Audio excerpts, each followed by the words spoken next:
Assalamualaikum warahmatullahi wabarakatuh. Sinar tanpa bagio rahayu wilujeng. Nuwun kawula nuwun. Dumateng para sesepuh bini sepuh duwe naji sepuh.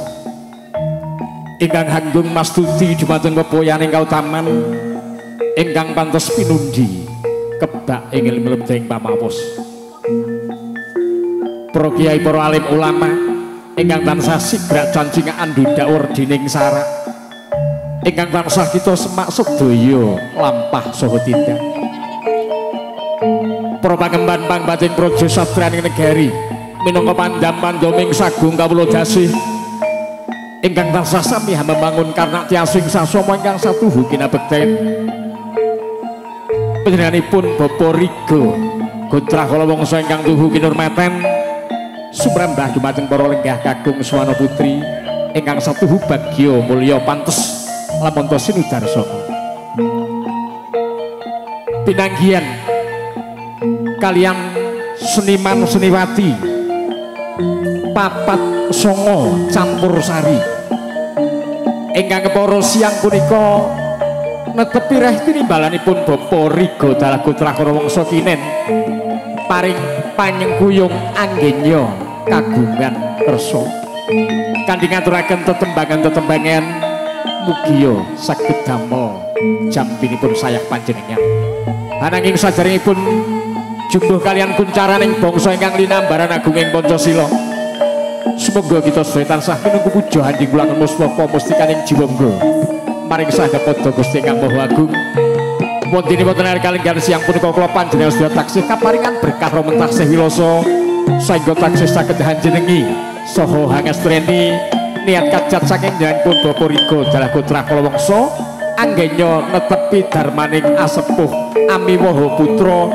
Mahargya tampi kirapipun monang minanganten utawi ngunduh kemanten Mas Bagus Dadang Yuda Aris Munandar kalian Mbak Yu Iis Nurhalisah mugia samudaya kalampah jumbuh ingkang samya ginayuh rahayu ingkang samya tinemu raharja ingkang samya kasedhi boten kata lumpen salawatun salam kitansah kunjuk dumateng jampi mustikaning jagat Nabi Muhammad sallallahu alaihi wasallam ing pangangkah mugia wonten alam donya menika kula panjenengan pikantuk berkah barokahipun wondene benjang wonten ing yaumul kiamah pikantuk syafaat tuwin pembelaanipun sangyaning para tamu para lenggah kakung Semana Putri ingkang setuhu dahat kinurmatan kadang seniman seniwati papat songo campur sari ingkang kepara siang punika sowan marang pradapa wonten ngarsa panjenengan ing pangangkah sepida malih mugia saged katampi kanthi suka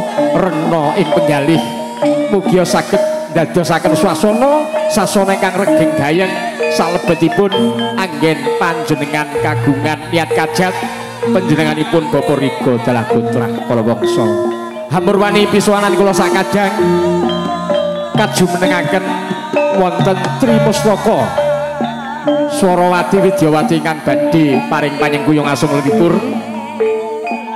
dari sebelah kanan Silvi Gemoy ayo jumeneng yuk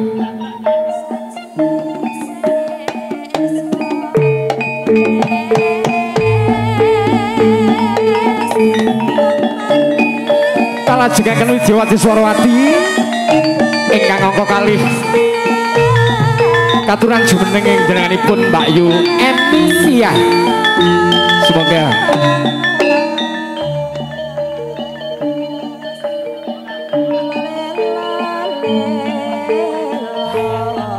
wonten Widyawati ingkang angka 3 Mbak Yu Seviana jumeneng nang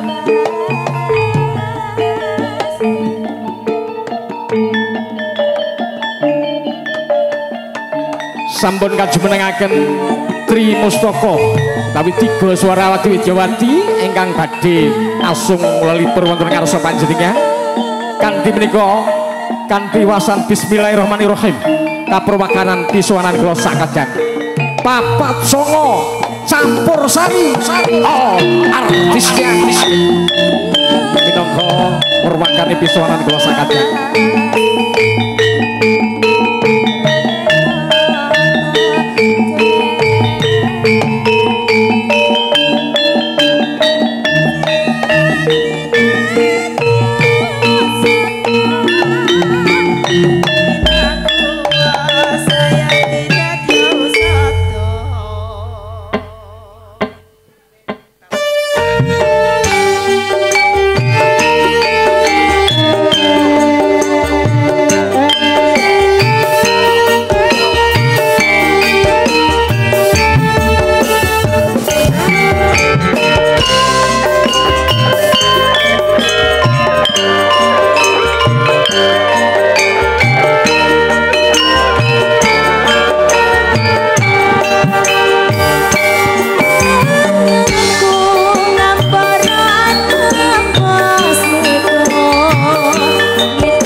setunggal lagun kangge hamurwani pisoanan kula sesarengan kalian papat songo campur sari ingkang wonten kalodhangan siang punika kepara sowan marak mradopo netepi reh tinimbalanipun saking nyaipun Bapak Rigo Dalah Gotrah Kalawangsa. Untuk itu sebagai ucapan terima kasih yang pertama kami sampaikan ucapan terima kasih yang setinggi-tingginya matur sembaing panuwun dumateng nyaipun Bapak Rigo Dalah Ibu ingkang sampun kepareng paring amanah dumateng kula sakadang papat songo campur sari kinen supados hadir di tengah-tengah panjenengan sedaya.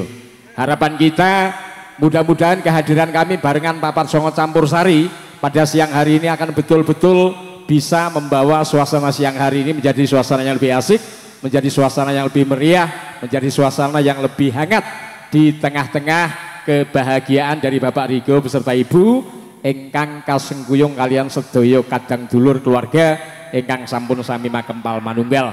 Sebelumnya tentunya doa terbaik nggih mugi-mugi anggenipun netepi darmaning sepuh njenenganipun Bapak Rigo mahargya ngunduh kemanten Mas Bagus Danang Yuda Aris Munandar kalian Mbak Yu Iis Nurhaliza.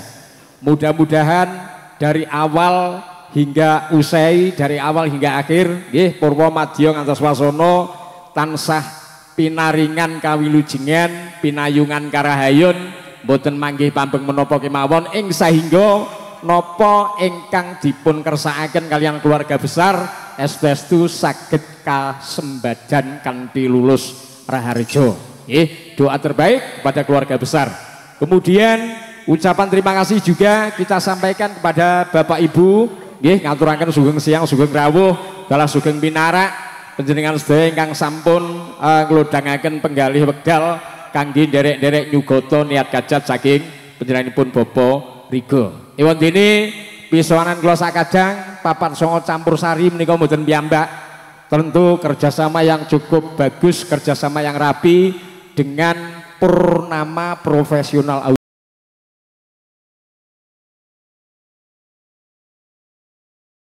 akan senantiasa berjalan dengan baik, dengan lancar hingga nanti waktu yang diberikan dari keluarga kepada kami sakadang. Ngaten nggih. Ugi mboten katalumen ngaturaken sugeng siang sugeng pinarak dumateng kadang dulur ingkang sampun kersa nderek-nderek menika memeriahkan suasana, nderek-nderek bersantai bersama ngregegayangaken suasana. Mugi-mugi pisowanan kula sakadang mangkestu saged katampi kanthi suka renaning penggalih panjenengan sedaya. Untuk itu satu persatu akan kita persembahkan, akan kita haturkan untuk memberikan suguhan hiburan yang terbaik pada siang hari ini sambil menunggu kayaknya tadi nggih kathah waranggono ingkang dipun siapaken kangge panyengguyung menika mangke. Kanthi menika saderengipun setunggal monggo setunggal Widyawati Swarawati ingkang kabeta wonten kalodhangan siang punika kula aturaken. Saya mulai dari iki danyange dhisik. Mbak Yu Emil jumeneng monggo. Ya, wis gampang liyane nek danyange dhisikne iki mesti. Yuk, semoga Mbak Yu Emil Lia.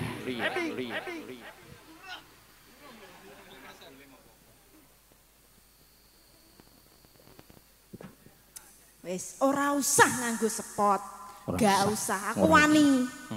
Wani wis ancen bocah-bocah iki. Aku jen mbuh ae.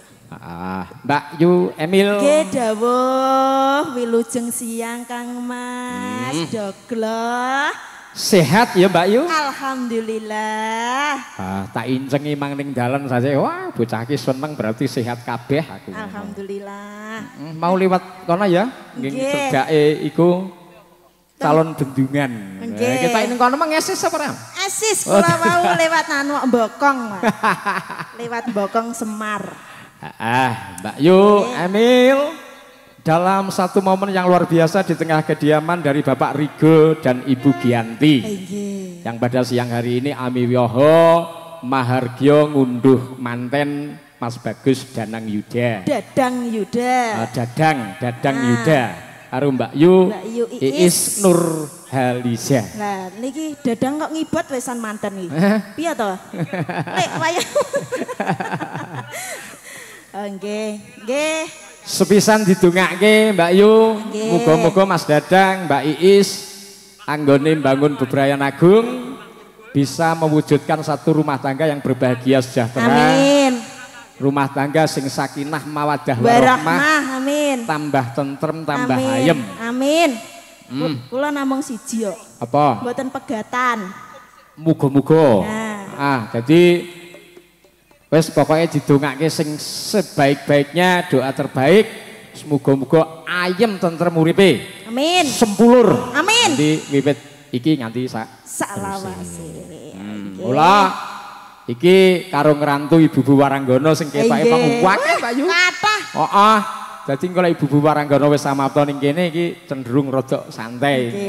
Mula ya sementara diaturke tetembangan nderekaken sugeng rawuh dumateng para kadang tamu undangan sedaya ingkang sampun kepara nglodhangaken penggalih wektalipun kangge nderek-nderek nyugata rawuh dipun sekecakaken pinaralgahipun dalah pasugatan ingkang sawetawis sampun dipun aturaken menika saged dipun hanikmati kanthi raos eca lan sekeca sakeparengipun. Matur sembahing panuwun sedaya donga pangestu ingkang sampun kaaturaken menggahipun Syekh Kadarman. Yo, Mbak Yu Emilia satu buah tembang barengan papat songo campur sari.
Sing senggak ke aku dhewe ngono ta? Nggih. Apa nek sing rung genep sajake ki Mang, Mbak? Nggih. Lho asline wis genep, sampean Pak Senun nggih? Oh, wis anak wis genep. Oh. Wah, ya layak. Ayo sajake. Lah iya layak senggak ya do lali enek sing urung anu urung jangkep Mbak Yu. Ngapunten Bapak wonten woro-woro nggih sekedhik nggih wonten ingkang informasi apa iki? Panjak wonten kelangan kopi. Panjak kelangan kopi. Pantesan wayah senggak demo weneng ae Mbak Emil. Aku mung mbate nyapo mburi iki kurang apa sajake tak inceng ya wis ana kae wis genep sakjane tibake enek sing isih kurang. Niki bajut. Ya dibajutke Mbak Yu. Mangka Kang Mas katras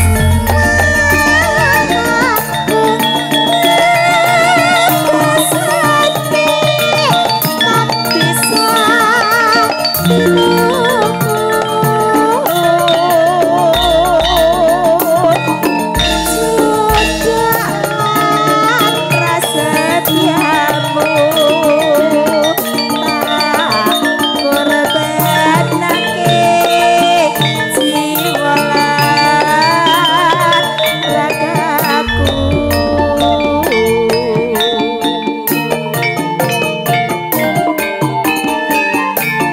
sinareng kalian papat saka campur sari ingkang kepara pisuwan wonten ngarsa panjenengan sedaya. Mugi pisuwan kula sakadeg saged nuju brana wonten penggalih panjenengan saged damel jampinipun saya.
Ugi di streaming kalian channel Barata FM. Barata Trenggalek. Trenggalek. Jadi dulur-dulur mengke sing sajake mboten saged nenggani nganti sore, mbok menawa ning dalem karo layah-layah pengen mresani papat songo campur sari ning daleme Bapak Rigo. Bapak Rigo. Saged mresani lumantar YouTube. Channel YouTube-ipun Barata Trenggalek. Disiarkan secara langsung live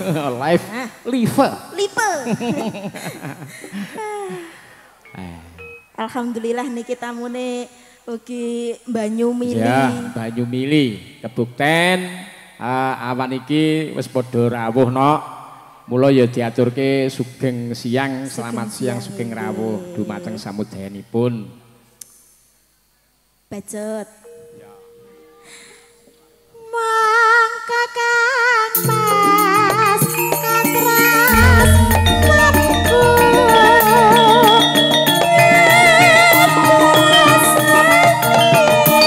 kan bisa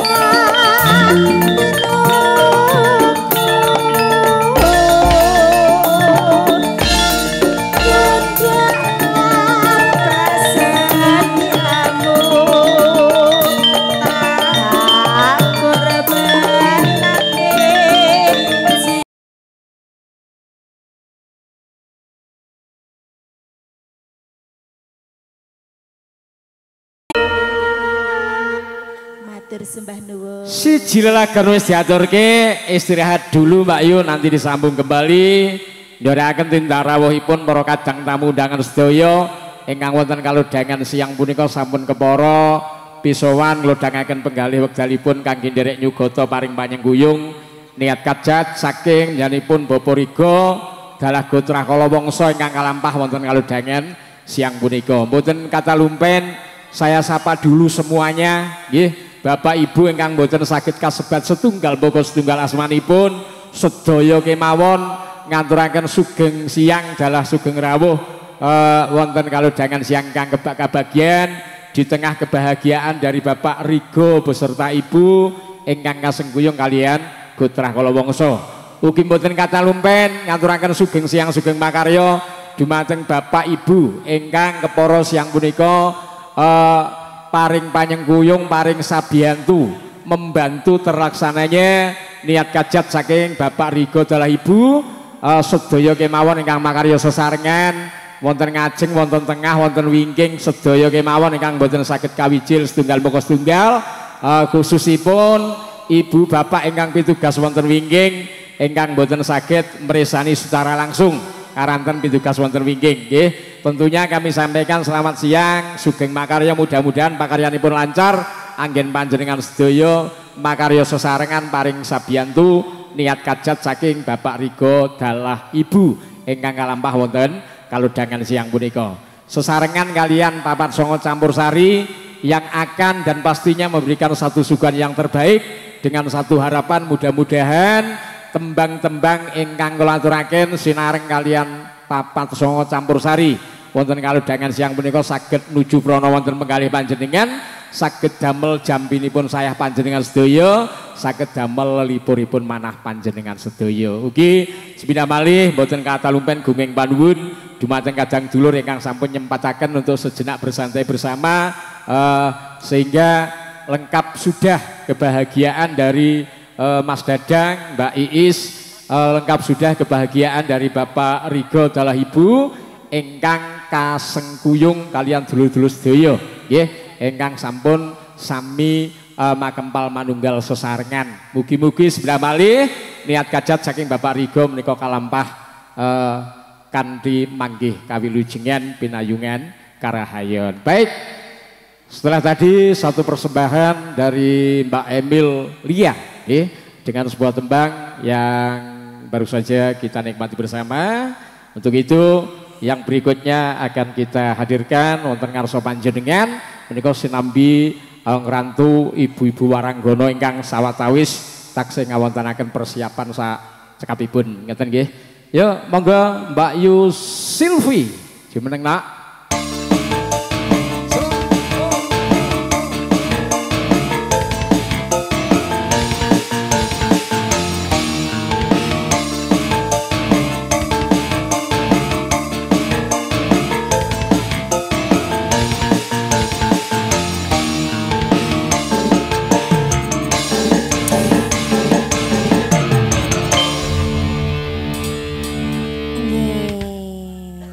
Silvi gemoy dalam yang semakin hari semakin gemoy semakin lemu berarti ya Pak ya. Ora rugi oleh Bu Meni.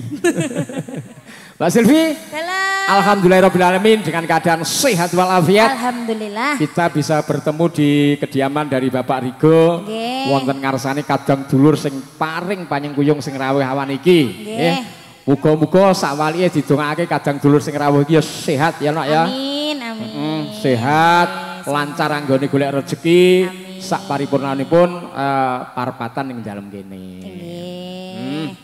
Muga sawetara sadurunge ngaturke lelagon nak. Nggih. Diaturke sugeng menikmati nggih. Selamat menikmati hidangan nggih. Selamat menikmati hidangan yang sudah diberikan dari Bapak Rigo, keluarga besar. Mugi-mugi samudayanipun menika saged katampi kanthi sukarna ing penggalih.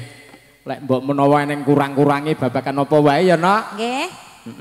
Kapalenggahan pakurmatan sing mungguing para tamu undangan urung jumbo atas nami saking Bapak Rigo nyuwun pangapunten ingkang cekapipun. Nggih. Jenis. Nggih. Nggih. Wes, mula nak kanggo menghangatkan suasana. Nggih. Iya diaturke siji tetembangan sinareng kalian Papat Songo Campur Sari ingkang mugi katampi kanthi suka rena ing penggalih sugeng siang dalah sugeng laras. Sumangga.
Papat Songo Campur Sari.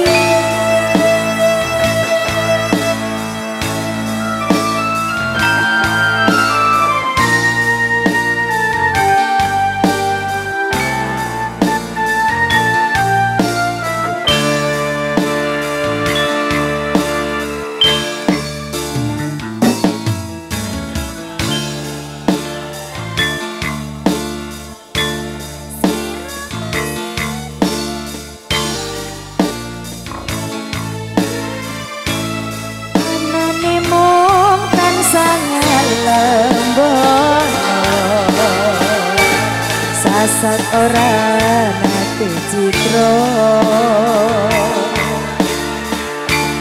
mula aku tansah ngimbangi nyala dur banget loh wis mungkin mati ora ana lintang kang sumunar amung diko kepujan sliramu kang tugas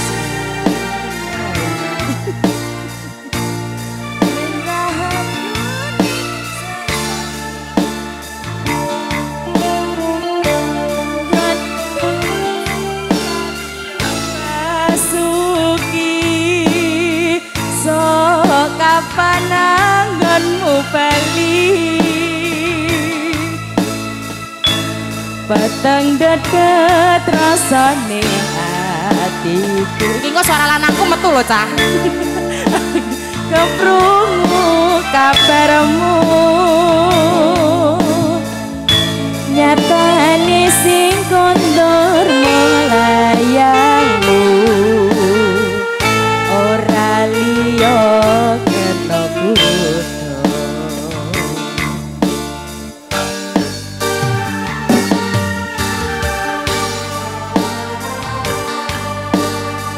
Papat sangat Campur Sari Jaya Purnama Audio. Terima kasih Barata Channel Sud.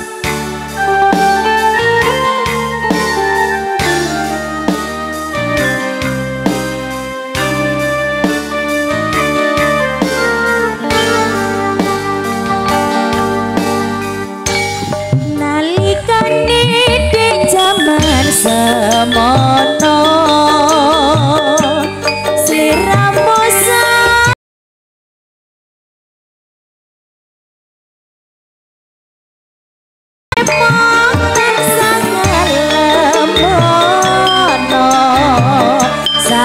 satora nate citro mula aku tansah imbangi sliramu kena mati ora ana lintang kang sumunar amung diko pujarku siramu pamilkas ngayai merahayute sesami beneku puji karyo kasuki sok kapan anggonmu bali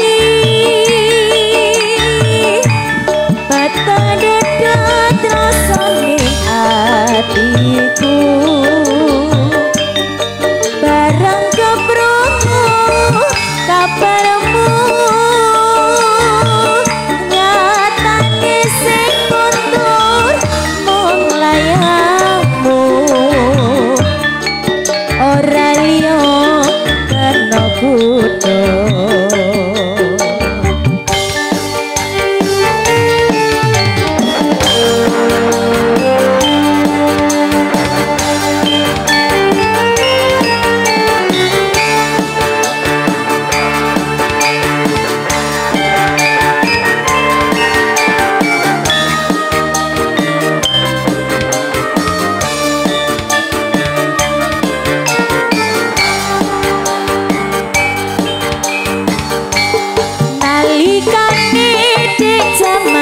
semono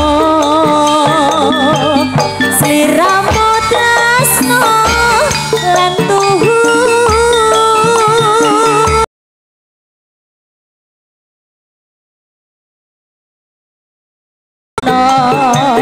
sasatora nate citra mula aku tansah nindani sliramu krito mati ora ana lintang kasumunar amuk dino aku jatuh sliramu pamit tugas ngayahi merayu sesemi ganku muji karya basuki sotaman nanggonku bali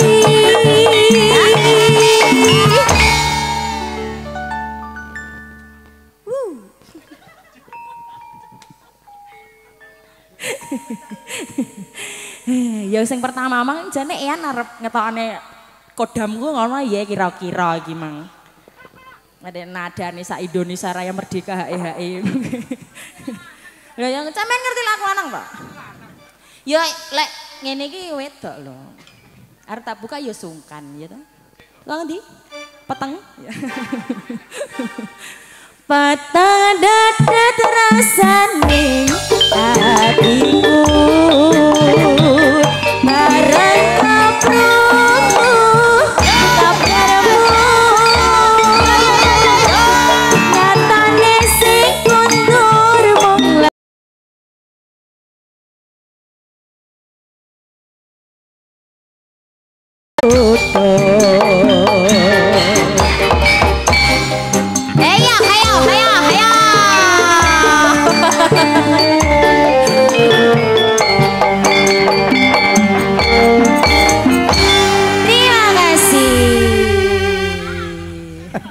Buat tau iki dina nyapa loh, nambah aku pada satru ye.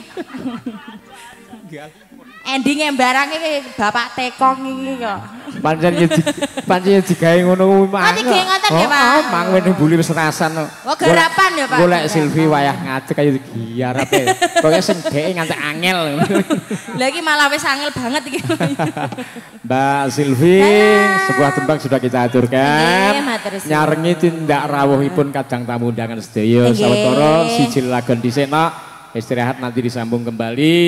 Nggih. Taksih sinareng kalian Papat Songo Campur Sari Kasengguyung kalian Purnama Profesional Audio nggih.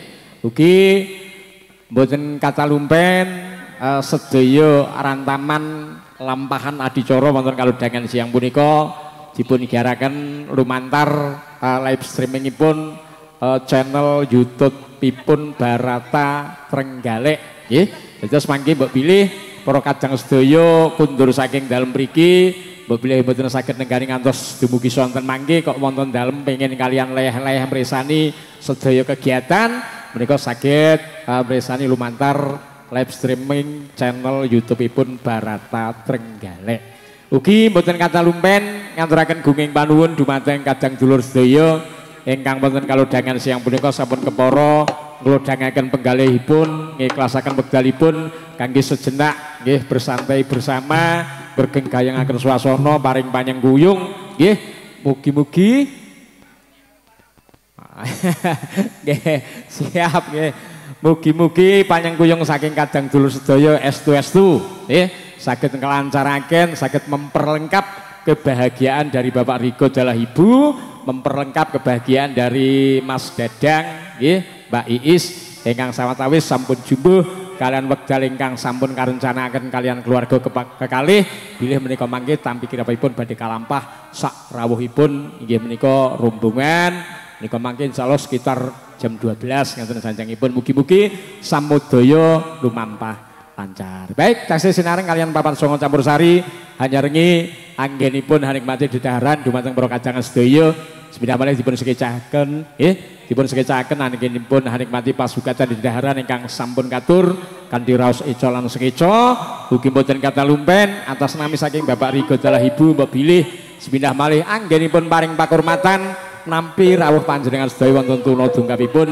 nyuwun pangapunten ingkang saageng-agengipun ingkang sawetawis sampun kawistara jumangkah kundur ngaturaken sugeng kundur ngantos satos wonten wargi nggih mugi-mugi lampahipun tindak panjenengan saking dalem mriki dumugi sasana suwang-suwang tansah pinayungan kawilujengan pinaringan karahayon pinanggih kalian putra wayah ingkang wonten dalam suwang-suwang kanthi estu-estu kebak kawilujengan nggih sinaring papan songo campur sari Seviana jumeneng nak yuk papat songo campur sari hei susu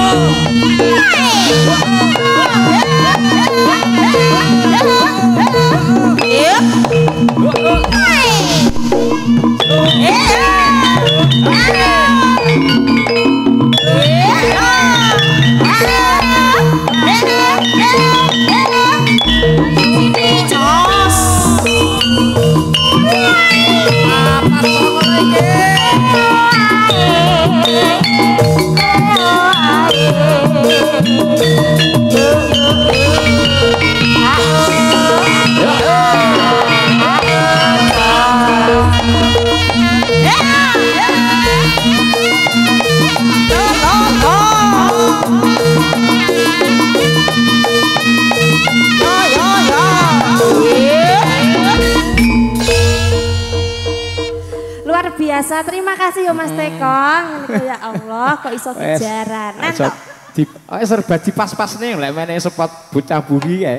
Serba dipas-pasne iki bisike apa, lek iki bisike ngene jaranan-jaranan yo ora guling-guling. Mas, bisike jaranan ki kan Mbak Emilia biasanya. Iya, biasane. Tapi iki mung pulunge kan wis diwenehne. Ono bas jaranan yo. Jaranan apa? Jaranan olok lah aku. Nggih menika ngaturaken wilujeng enjing setengah siang nggih Mas nggih. Sowan wonten dalemipun Bapak Rigo. Pak Rigo.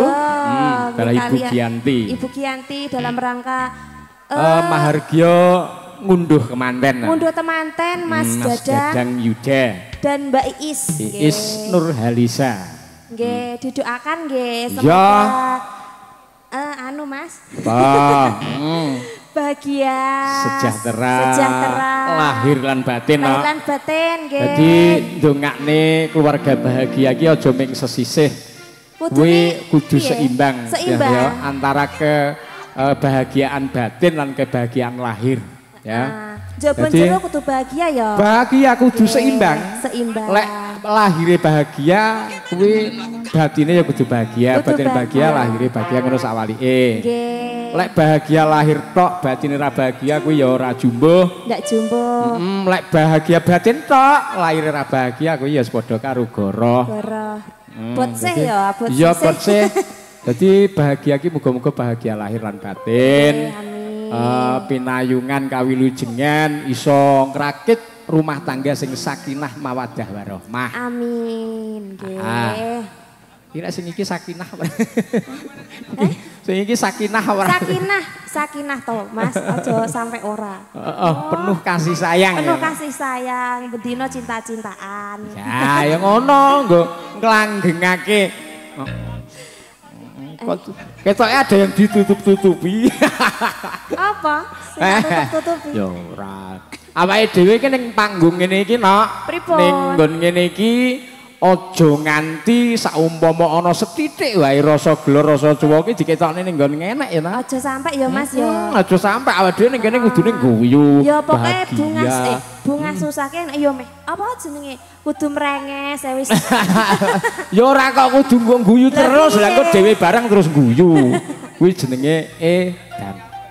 Nah, nggih, mula teng ngenten iki kudune krana apa? Awake dhewe iki mlaku sak mlaku, Nduk.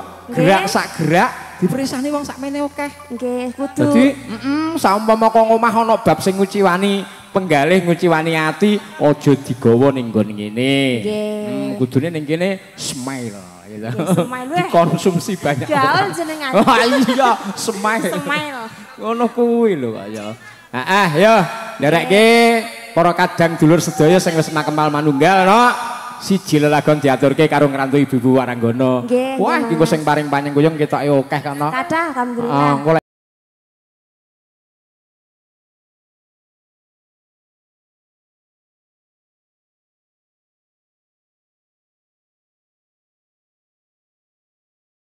Ya monggo Pak Yu siji lagon mligi katur dumateng kadang sedaya sugeng siang sugeng laras papat songo campur sari sumangga.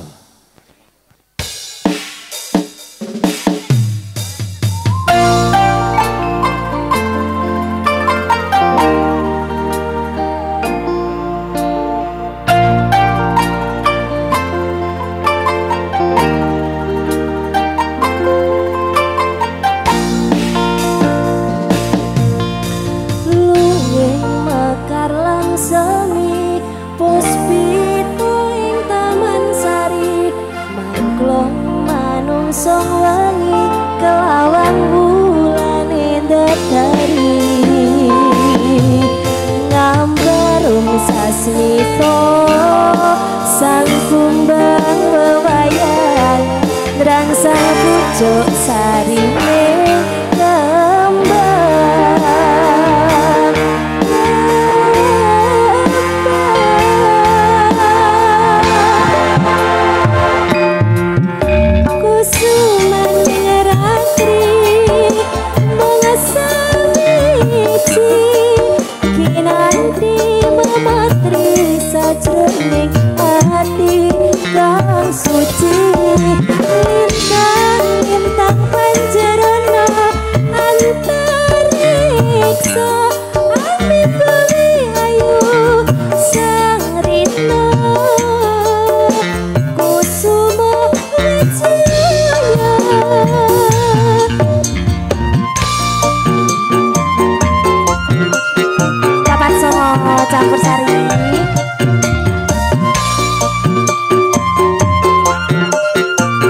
bak. Nggih, tunggal lagon Kusuma Wijaya. Kusuma Wijaya. Cocok jumbo karo swasana awan iki kanggo nderekke tindak rawuhipun kadang-kadang tamu undangan ya nak. Nggih. Oh, lagune kepenak. Penak dirungokke, penak dirasake. Kusuma Wijaya. Hah? Iya, jenenge seni kuwi nak. Lagu kuwi ora mung sekedar